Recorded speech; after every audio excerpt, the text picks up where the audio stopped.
Rigtig hjertelig velkommen. Vi er super glade for at se så mange. Det her arrangement, det startede vi jo i januar. Og til bare der kommer nok. Og i løbet af ganske få dage, så var tilmeldingslisten helt overtegnet. Og så er jeg så glad for, at det lykkedes os at få Pernille, som står herovre og venter, til at sige ja til at køre en runde mere. Og vi er faktisk flere den her gang end sidst. Så det er rigtig dejligt. Over 50 tilmeldte, det er for os, så er det rigtig mange. Og vi er super glade for, at I har lyst til at komme. Jeg kan forstå på det her mailkommunikation og tider og sådan noget, at jeg skal selv til at arbejde lidt mere med min mailkommunikation, og jeg er meget glad for den feedback. Jeg ved, at jeg har meget dygtige eksperter at trække på, så dem vil jeg konsultere, når nu dagen er over. Og ellers så vil jeg bare sige, at programmet det er så Pernille Lundsgaard, der kommer først her. Det var meningen, at Henrik Lillehold skulle være her også og fortælle om 3F, men der var et vigtigt møde i 3F, så nu fortæller Pernille det hele, den første del, og det er den store del. Pernille er vores hovednavn. Pernille er Danmarks første kandidat, faktisk verdens første kandidat i nyhedsbrev, og hun har gjort sådan nogle videnskabelige øvelser, som er meget interessante, synes jeg. Bagefter så kommer Peter Hansen, så kommer herfra og fortæller noget om helt generelt, hvad kan man sige om åbningsretter og så videre.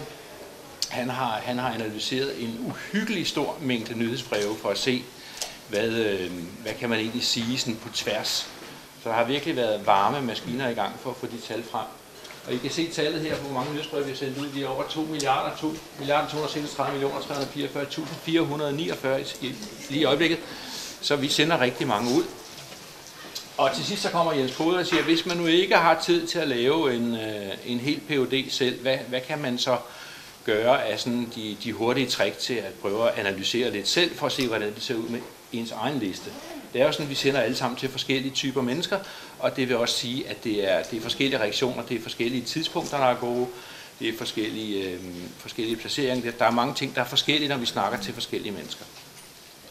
Det er programmet for i dag. Vi er færdige kl. 10. Okay? Godt, så vil jeg bare sige velkommen til Pernille.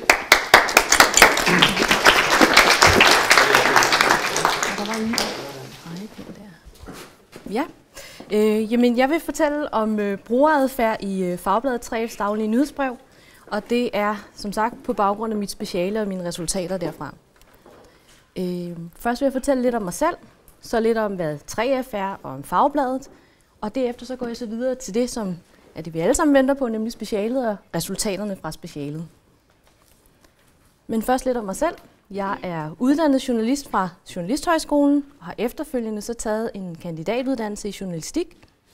Der læste jeg blandt andet på IT-universitetet, og det var her, jeg ligesom for første gang stiftede bekendtskab med det at lave brugertest, og fandt ud af, at det har en ret stor værdi. Derudover så har jeg så arbejdet som journalist og nyhedsredaktør og webredaktør på Fagbladet 3F. 3F er en af Danmarks største fagforeninger med over 300.000 medlemmer. Og vi organiserer et meget bredt felt af faggrupper, faglærte og ufaglærte.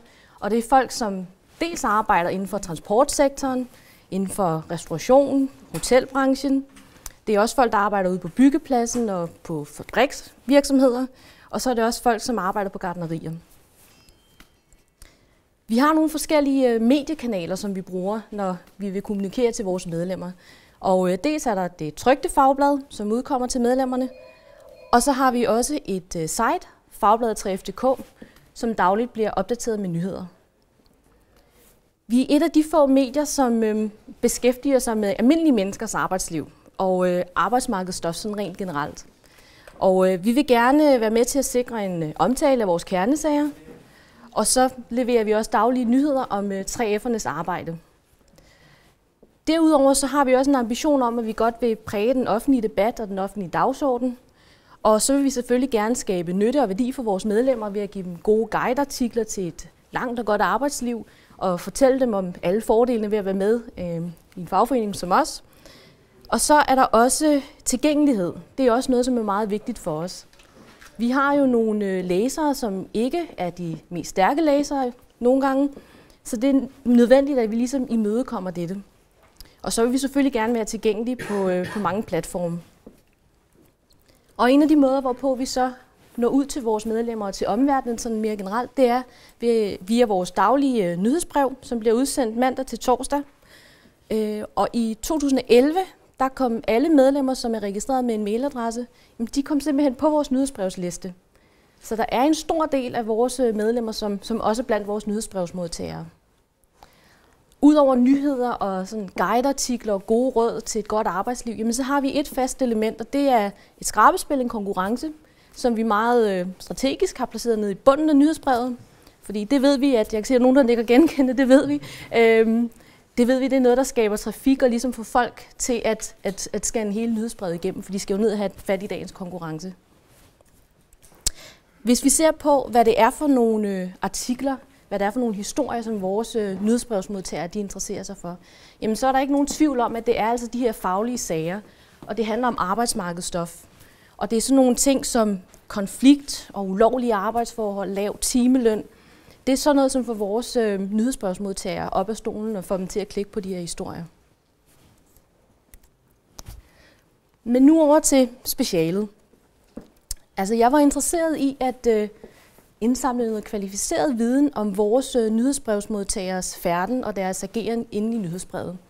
Og det var dels ud fra de her 2 spørgsmål. For det første var jeg interesseret i at finde ud af, jamen, hvad er det, der egentlig får vores modtagere til at stoppe op og åbne nyhedsbrevet, når de ser det i indbakken. Jeg var så også interesseret i at finde ud af, hvad er det så derefter, der styrer eller guider deres valg af artikler, når de så kommer ind i nyhedsbrevet. Og måden, hvorpå jeg undersøgte det her, jamen det var ved at opstille en række hypoteser, som jeg kommer ind på senere i oplægget. Og de her hypoteser, de er dels baseret på eksisterende teorier, som jeg har læst om. Det er også baseret på nogle undersøgelser om, hvordan vi bruger vores e-mails, hvordan vi læser nyhedsbreve, og hvordan vi egentlig læser aviser på nettet. Jeg lavede så også en kort forundersøgelse, hvor jeg kiggede på eksisterende data for vores nyhedsbreve, for ligesom at få et overblik over, jamen, hvad er det egentlig, vores nyhedsbrevsmodtagere de klikker på i nyhedsbrevet.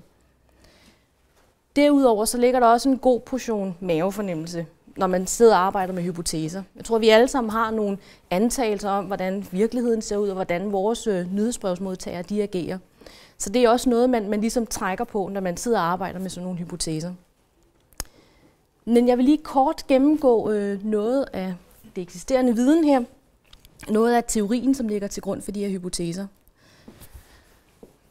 Og det første, det er, hvad ved vi egentlig om online-brugere?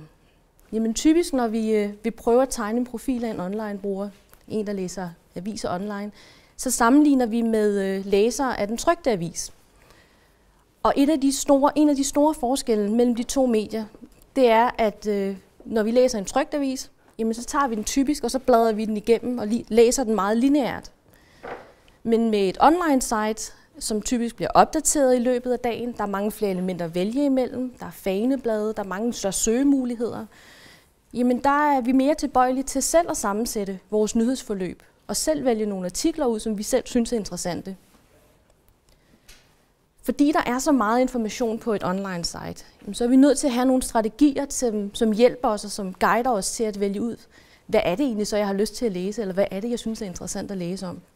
Og der trækker vi altså på nogle genrekonventioner fra den trykte avis, og det er sådan noget som artiklens placering, størrelsen på overskriften, brugen af fotos. Hvis der er en artikel, der har et stort foto og en stor rubrik, så er det noget, vi vurderer.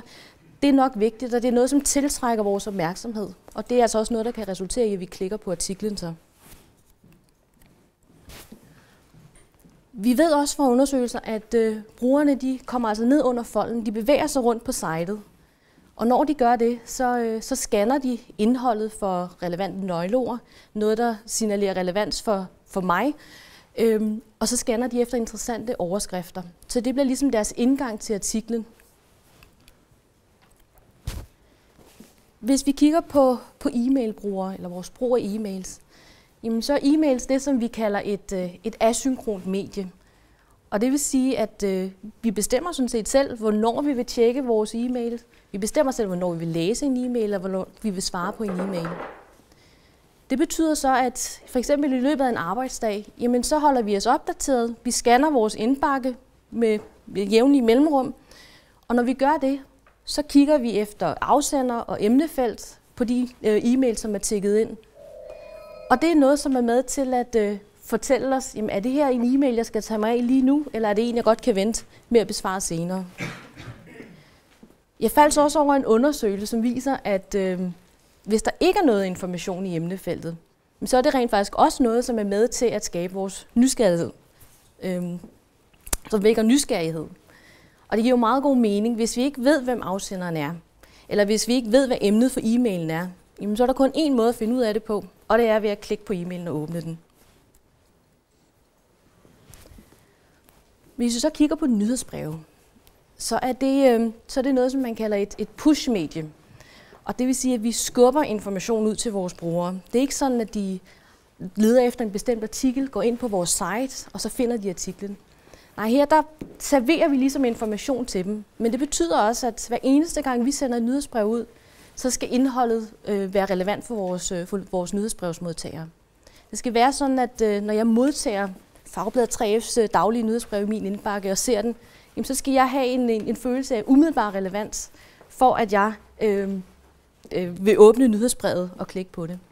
Ellers er der jo risiko for, at jeg siger, at den gemmer jeg lige til senere, og så kan det jo være, at jeg slet ikke vender tilbage til nyhedsbrevet. Og så er der jo ligesom et klik gået tabt der, kan man sige. Hvis man så åbner et nyhedsbrev, så bruger man til gengæld meget få sekunder på at scanne det igennem.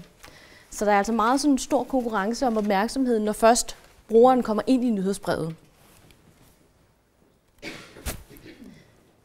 Jeg lavede så også en kort forundersøgelse på 45 nyhedsbreve og 600 artikler. Og formålet med den her undersøgelse, jamen det var simpelthen at finde ud af, hvad er det for en type artikler, som vores nyhedsbrevsmodtagere de klikker på. Og når jeg siger type artikler, så mener jeg ikke, hvilken kategori af artikler. Jeg mener rent faktisk, hvilken størrelse artikler klikker vores nyhedsbrevsmodtagere på. Og det giver nok bedre mening, når man ser den her prototype af vores nyhedsbrev. Så man kan se, så har vi nyhedsblokke, som er meget dynamisk opsat. Der er stor forskel på den visuelle vægtning af artiklerne inde i nyhedsbrevet. Vi har nogle artikler på en A-placering, som fylder meget, og nogle artikler på en B-placering, som fylder mindre, og en artikel på en C-placering, jamen den fylder endnu mindre. Og hvis I ser, hvordan det ser ud i et reelt nyhedsbrev, så kan I se, at artiklen på A-placeringen bliver vist med et stort foto og en stor rubrik, og artiklen på B-placeringen, som vi ser herovre i hjørnet med den gule bjælke, jamen det er en artikel, der bliver vist med et mindre foto, mindre rubrik og lidt af underrubrikken. Og så har vi her med den sorte bjælke en artikel på en C-placering. Og det er altså den mindst prominente placering, så at sige, i nyhedsbrevet. Der ser man kun rubrikken. Jeg har også lige taget et fuldt nyhedsbrev med, så I kan se, hvor mange elementer der egentlig er i vores nyhedsbrev. Og som I kan se, altså der er virkelig meget, som trækker i læseren, eller som kalder på opmærksomhed, når man åbner sådan et nyhedsbrev. Hvis vi så kigger på resultatet af den her optælling af artikler og klikrater, jamen så kan man sige, at helt overordnet, så er artikler, der bliver vist på en C-placering, altså med det store billede og den store rubrik, jamen det er helt klart dem, der trækker flest kliks. Det bliver især tydeligt, når vi kobler det med en visning i emnefeltet. Det giver lidt ekstra eksponering. En artikel på en A-placering, som bliver vist i emnefeltet, jamen den får i gennemsnit 1530 kliks. Hvor hvis vi kigger på en artikel, der bliver vist i emnefeltet, som kun bliver vist på en C-placering, altså kun med rubrikken, jamen så er vi helt nede på 466 kliks i gennemsnit. Hvis artiklerne så ikke bliver vist i emnefeltet, jamen så falder klikraten ret drastisk faktisk. Men stadigvæk kan vi se, at artiklerne, som bliver vist på A-placeringen, jamen det er stadigvæk dem, der får det højeste kliktal.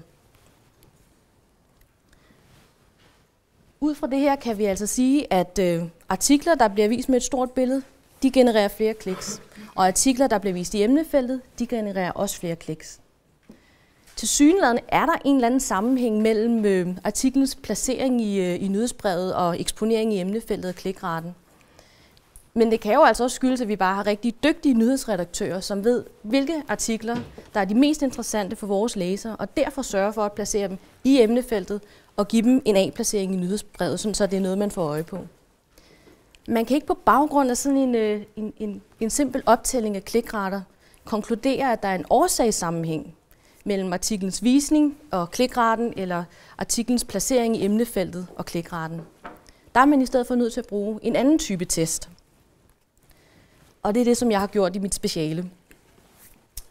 Og det er en AB-test, eller en split-test, som man også kalder det. Og ved at lave sådan en test, så kan man altså sige noget om årsagssammenhængen mellem to variabler. Og i al sin enkelhed så går sådan en test ud på, at man tager et nyhedsbrev, laver forskellige versioner, man manipulerer med en variabel i de her versioner. Og det kan fx være artiklens placering. Så jeg kan vælge at sige, at jeg har en efterlønsartikel. I en version af nyhedsbrevet, der placerer jeg den på en A-placering, det vil sige med et stort billede og en stor rubrik. Og i den anden version, der placerer jeg den på en C-placering, det vil sige, der bliver den kun vist med en rubrik. Jeg udsender så de her to versioner til to forskellige grupper, modtagergrupper. Og her er det vigtigt, at modtagergrupperne de er tilfældigt inddelte.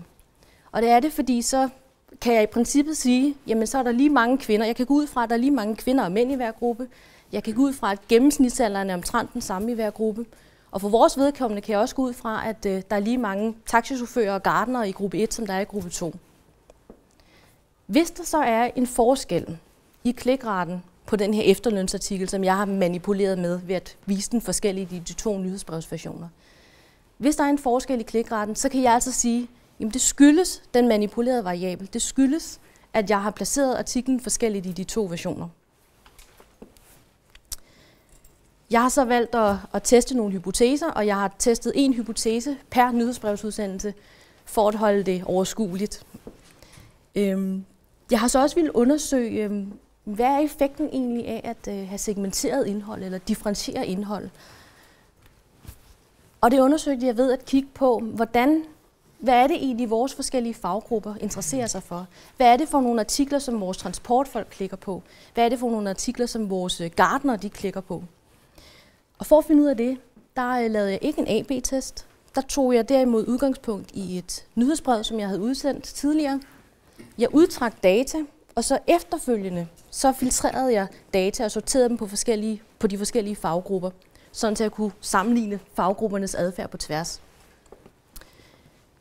For at finde ud af, om en nyhedsbrevsmodtager tilhører en faggruppe, jamen, så brugte jeg det, som hedder en jobkode. Tak. Og der er ca. 59% af vores nyhedsbrevsmodtagere, som er registreret med sådan en jobkode. Og de her jobkoder, de fordeler sig på de her 6 forskellige faggrupper, som er 3F's faggrupper. Og ved at tage data, sortere dem på jobkoder, så kunne jeg lige pludselig se et mønster for, hvad er det vores industrifolk, de klikker på. Og hvad er det vores grønne gruppefolk, de gartner og sådan noget, hvad er det, de klikker på. Så bare lige for at opsummere. Med en AB-test tager jeg altså et nyhedsbrev, laver forskellige versioner, jeg manipulerer med en variabel mellem de versioner, udsender til forskellige grupper, udtrækker data, og så kan jeg sammenligne, hvordan de forskellige grupper, altså hvad er deres åbningsprocent og hvad er deres klikrate. I forhold til at kigge på, hvordan er det de forskellige faggrupper, de agerer, jamen der tog jeg udgangspunkt i et nyhedsbrev. Jeg hentede data på åbningsprocenter og klikrater, og efterfølgende så sorterede jeg så data i de her forskellige faggrupper, og så kunne jeg ligesom sige, hvordan er det egentlig, de her faggrupper, de klikker, og sammenligne dem med hinanden. Og bare lige kort her, med det testdata, som jeg indsamlede, jamen det var selvfølgelig åbningsprocent, og så var det unikke kliks. Jeg var ikke interesseret i det samlede antal kliks, altså hvis nu der var nogen, der havde klikket flere gange på en artikel. Jeg var kun interesseret i at vide, om man havde klikket på en artikel. Den sidste metrik, som jeg brugte, det var en click-through rate, og det siger egentlig bare noget om, hvor stor en procentdel af modtagergruppen har klikket på et link. Men nu går vi over til hypoteserne og resultaterne. Min første hypotese, den lyder, at et nyhedsbrev med et tomt emnefelt vil have en højere åbningsprocent. Det testede jeg ved at tage udgangspunkt i det her nyhedsbrev. Jeg lavede 3 forskellige versioner. Den manipulerede variabel, så at sige, jamen det er, at jeg lavede 3 forskellige emnefelter.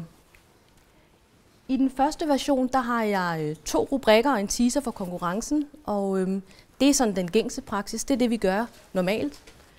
I version 2 havde jeg sådan en mere generisk ordlyd, altså dagens nyheder fra Fagbladet 3F og en teaser for konkurrencen. Og version 3, der lavede jeg et tomt emnefelt. Jeg forsøgte i hvert fald at lave et tomt emnefelt, men det fandt jeg ud af, det tillader systemet ikke, så jeg var nødt til at være kreativ, og så satte jeg 3 prikker. Så det er min version af et tomt emnefelt, I ser her. Men nu er jeg jo lidt nysgerrig efter at høre, hvad siger jeres mavefornemmelse? Hvad tror I, hvad for en af de her hvad for en af de her emnefelter tror I sikrede den højeste åbningsprocent? Hvis vi lige prøver at kigge på det. Version 1, hvor mange tror, at det gav den højeste åbningsprocent? Ja, der var nogen, der var lidt i tvivl. Version 2, hvor mange tror, at det fik den højeste åbningsprocent? Ja, godt. Og min kreative opfindelse med de 3 prikker? Ja. Jeg synes faktisk, det ser meget sådan ligeligt fordelt ud, så nu bliver det jo spændende at se, hvem der vinder. Jeg kan sige, at det er nyhedsbrevet med det tomme emnefelt, eller med de 3 prikker, som fik den højeste åbningsprocent. Man kan i hvert fald sige, altså jeg kan lige prøve at vise resultatet her, hvor stor forskel der var. Vi har nyhedsbrevet med det konkrete emnefelt. Jamen den ligger på vores forventelige åbningsprocent på de her 25,6. Det tomme emnefelt, eller med de 3 prikker, den kom op på 31,1%. Man kan sige, som du siger, den har jo ikke været helt tomt. Og jeg tror, det er et meget godt budskab, fordi den mest plausible forklaring, jeg har på, hvorfor der er den her store forskel, jamen det er, at det bryder med den gængse praksis. Det bryder med, at vi har ikke lige pludselig et udfyldt emnefelt, hvor der er 2 rubrikker og en teaser for konkurrencen. Så det er noget, der har skabt opmærksomhed, når folk de har modtaget nyhedsbrevet. Så 3 prikker, 1 prik, et tomt emnefelt. Jeg tror, effekten kunne være den samme. Ja, der var sødt. Har du prøvet et tomt emnefelt flere gange i træk for at se, om det kun har effekt første gang? Altså normalt, så udsender man ikke flere versioner af det her, men jeg var så nysgerrig, så jeg var nødt til at prøve det igen, fordi jeg var så overrasket over resultatet. Og jeg har prøvet en gang til, og fik også det samme resultat. Så samme modtagergruppe? Det er tilfældige modtagergrupper. Ja. Jeg tænker, hvis den samme får det flere gange i træk, så har de fundet ud af, hvad der ligger bag. Det er et meget godt overlæg, og det er netop også det, som jeg synes, at man er værd at bemærke. Ikke? Altså, hvis man nu bliver ved med det her, så bliver det jo en gængs praksis, og så er det jo ikke noget, der bryder med vores konvention. Og jeg kan sige, da jeg holdt det her oplæg for mine kollegaer på Fagbladet, der vores nyhedschef, han var også ret overrasket over resultatet, og fik også lyst til at efterprøve det. Så det gjorde han faktisk. I november måned 2012, første gang han sendte et nyhedsbrev ud med 3 prikker eller et tomt emnefelt, jamen der fik han en åbningsprocent på 34. Han prøvede så igen 3 gange efterfølgende, og der kan I se, at den falder, den stiger så lidt igen, og så falder den igen. Så jeg tror, det er en meget god indikation på, at hvis man nu begynder at tage den her praksis til sig, jamen så bliver det lige pludselig noget, som nyhedsbrevsmodtagerne de vender sig til. Og så er det jo ikke noget nyt, så er det jo ikke noget, der skaber lige så stor nysgerrighed. Så god pointe og fint overlæg til min næste pointe her. Lad os gå videre til hypotese 2. En artikel, der vises i emnefeltet, vil have en højere klikrate. Det er testet, jeg ved, at jeg har det her nyhedsbrev, laver 2 versioner. I version 1, der sætter jeg en A-artikel i emnefeltet, og det er 3F-formandens 1. maj-budskab. I version 2, der har jeg en artikel om tidlig hjælp på vej til ordblinde i emnefeltet. Og her viser resultatet også, at begge artikler de fik en højere klikrate, når de blev vist i emnefeltet. Og det kan vi se på graferne her. Som I kan se, så har, når 1. maj-artiklen den bliver vist i emnefeltet, så får den 456 kliks i snit, og når artiklen ikke bliver vist i emnefeltet, så falder det til 304. Ligeledes med ordblindeartiklen 195, når artiklen bliver vist i emnefeltet, og det falder til 35, når artiklen ikke bliver vist i emnefeltet. Man kan dog også se her, at artiklen på A-placeringen, jamen den ligger generelt højere end artiklen, som bliver vist på en C-placering. Det kan selvfølgelig skyldes, at 1. maj-budskabet det er bare mere interessant end en ordblindeartikel. Men det kan jo altså også skyldes placeringen af artiklen. Som I kan huske, så bliver A-artiklen jo vist med et stort billede og en stor rubrik. Så det var noget, jeg prøvede at undersøge med hypotese 3.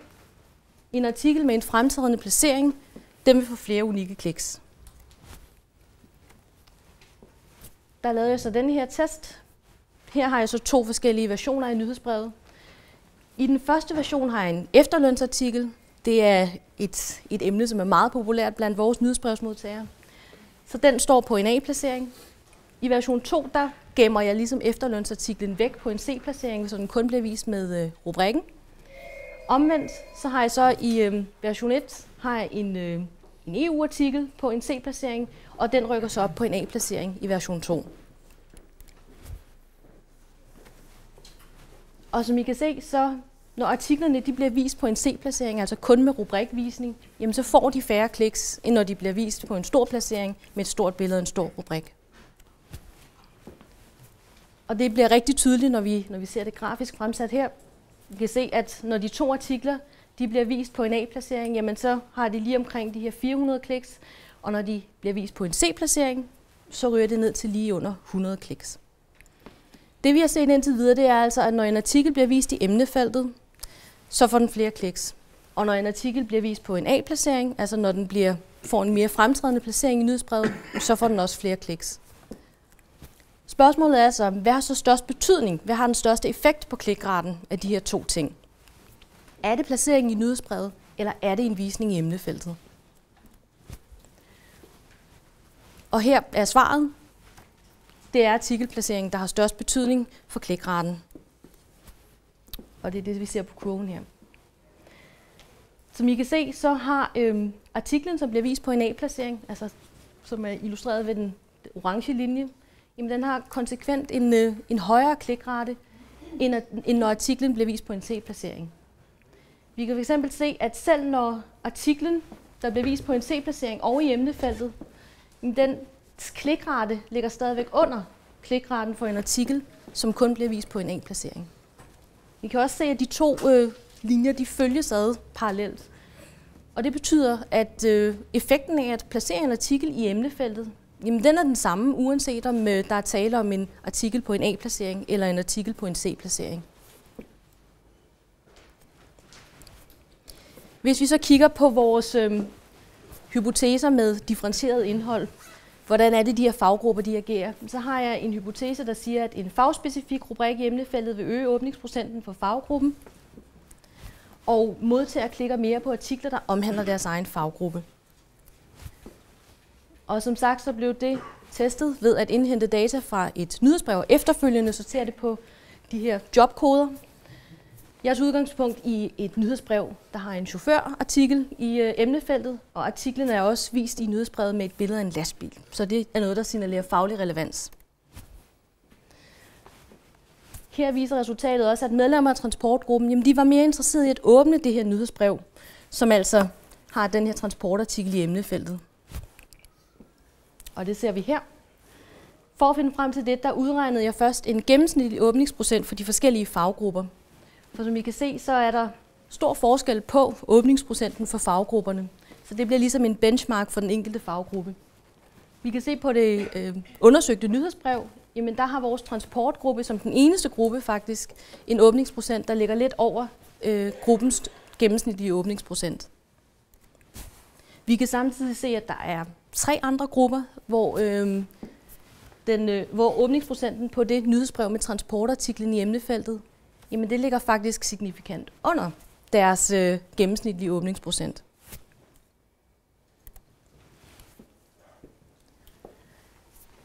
Medlemmerne af transportgruppen, de var ikke alene mere interesserede i at åbne et nyhedsbrev, hvor der var den her transportartikel i emnefeltet.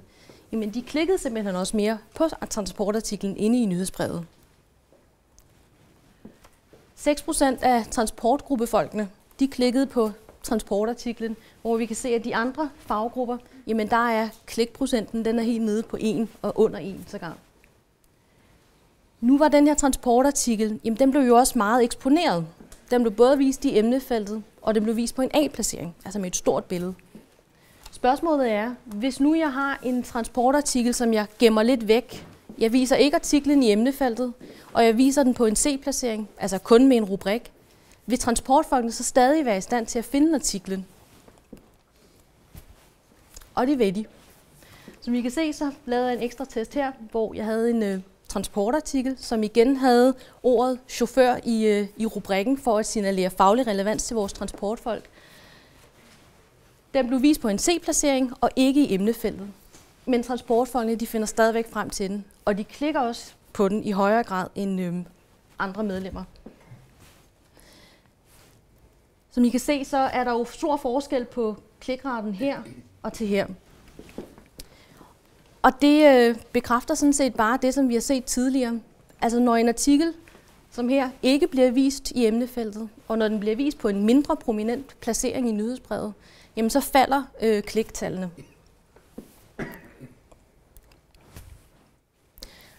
Og bare lige for at samle op. Brud på konventionen skaber opmærksomhed. Det så vi med det tomme emnefelt. Men som sagt, hvis nu man bliver ved med at lave et tomt emnefelt eller sætte 3 prikker, jamen så bliver det lige pludselig noget, som man vender sig til, og så er det ikke noget, der skaber nysgerrighed. Så er det ikke noget nyt. Men det kunne måske godt alligevel lægge op til, at man nogle gange prøver at ændre lidt på layout eller på brugen af emnefeltet, når man sender et nyhedsbrev ud. Fordi det er ligesom noget, der vækker noget opmærksomhed. Vi så også, at artikler med store fotos, de får flere kliks. Og det giver måske meget god mening, at hvis der er noget, der fylder meget rent visuelt i et nyhedsbrev, eller på en side for den sags skyld, jamen så er det noget, som vi lægger mærke til. Det er noget, der fanger vores opmærksomhed, og noget, vi vurderer er vigtigt. Artikler, der vises i emnefeltet, får også flere kliks. Det synes jeg helt klart inviterer til, at man kan bruge emnefeltet aktivt. Man kan måske highlighte nogle artikler eller nogle elementer, som ikke fylder særlig meget, altså rent grafisk eller visuelt, inde i nyhedsbrevet. For vores vedkommende, så handler det om, at vi behøver ikke at have 2 A-artikler i emnefeltet. Vi kan måske nøjes med bare at have 1 A-artikel i emnefeltet. For vi ved, at hvis først vores nyhedsbrevsmodtagere de åbner nyhedsbrevet, jamen, så skal de nok få øje på de her A-artikler inde i nyhedsbrevet, alene på grund af deres placering. Vi så også, at differentiering det virker. Vi så især, at hvis der er en transportartikel i emnefeltet, jamen, så er det noget, der signalerer relevans til vores transportfolk, men samtidig er det også noget, der signalerer ikke-relevans til andre faggrupper. Det var især på indhold, at vi så, at der var en effekt. Her var transportfolkene meget ivrige efter at klikke på en transportartikel, sammenlignet med folk fra andre faggrupper. Og det gælder også, selvom vi ligesom gemmer transportartiklen lidt væk, eller at man skal lede lidt efter den. Og det siger noget om, at vi scanner altså efter de her relevante nøgleord. Hvis der er nogle ting, der har stor betydning for os, og noget, vi interesserer os for, så scanner vi efter ord, der relaterer sig til det. Så helt klart en opfordring til at bruge relevante nøgleord i sine rubrikker, hvis man vil nå en bestemt målgruppe. Kunsten er selvfølgelig så at finde et passende segmenteringssnit, når man skal arbejde med segmentering. For vores vedkommende, der er der helt klart et potentiale i at bruge de her faggrupper som en måde, hvorpå vi kan målrette vores indhold bedre. Men der ligger så også en udfordring i at sørge for, at igen for vores vedkommende, at vores registreringsgrad af de her jobkoder, sådan så vi kan gruppere folk i de rigtige faggrupper og sørge for, at de får det indhold, som er skræddersyet til dem, at det bliver fremhævet. Jamen, den skal jo ligesom også være på plads, sådan så vi har et bedre grundlag for at kunne sende segmenteret indhold ud. Ja, men det var, hvad jeg havde at sige.